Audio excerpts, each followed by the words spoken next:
The team gathers in the conference room, laptops open, and a whiteboard ready for notes. All right, team, today's agenda is crucial. We need to decide on the front-end framework for our upcoming project. Mike, you've done some research on this, right? Yeah, I've been looking into a few options. Angular, React, and Vue.js seem to be the top contenders right now. Each has its strengths and weaknesses. From a design perspective, React has a large community and a lot of third-party libraries. It gives us a lot of flexibility in terms of implementing different design components. True, React's component-based architecture is a significant advantage. It makes it easier for us to manage and reuse UI elements. What about Angular? I've heard it has a more opinionated structure, which could be an advantage in terms of consistency. Angular is powerful, and its two-way data binding can be really useful. However, some argue that it has a steeper learning curve compared to React or Vue. Vue.js has been gaining popularity too. It's lightweight and easy to integrate into existing projects. The learning curve is generally considered lower than Angular. Let's also consider the long-term support and scalability of these frameworks. We don't want to pick something that might become obsolete in a year. That's a good point. React is maintained by Facebook, Angular by Google, and Vue.js by a group of independent developers. It might be worth looking into their release cycles and community support. How about performance? Any significant differences there? React and Vue.js generally have better performance compared to Angular. React's virtual DOM and Vue.js's reactivity system contribute to their speed. I've worked with React on the design side, and I like the JSX syntax for creating components. It feels more natural for designers. Okay, so it seems like React is a strong contender. Any objections or additional considerations? Let's also think about our team's familiarity and comfort level. If most of us are already experienced with one of these frameworks, it could make the development process smoother. Good point. I'd say the team has some experience with React, and there are plenty of learning resources available.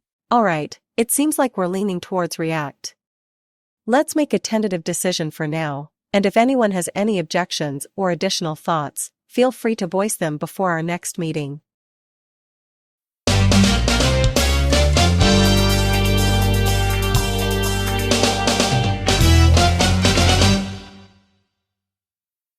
Hey, everyone, the learning session is about to kick off.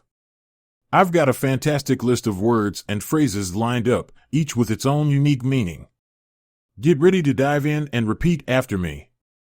Let's make this learning experience awesome for our video. 1. Contender. Contender, a choice or option that is being considered or competed against others. 2. Opinionated structure. Opinionated structure.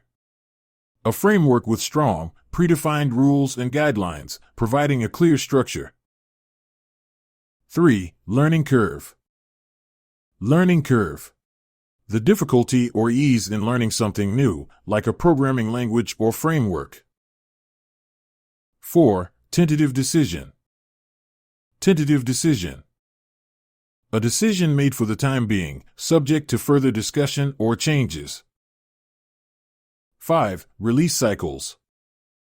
Release cycles. The pattern or schedule in which updates and new versions of software or frameworks are released. 6. Component-based architecture. Component-based architecture. A way of designing software where different parts, components, are created and combined to build the whole system.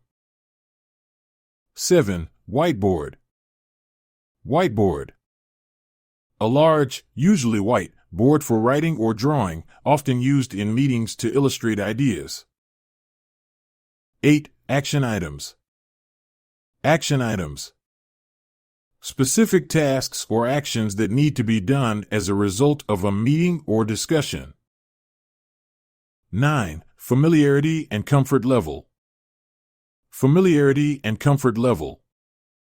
Explanation: how well a team knows or is comfortable with a particular technology or approach.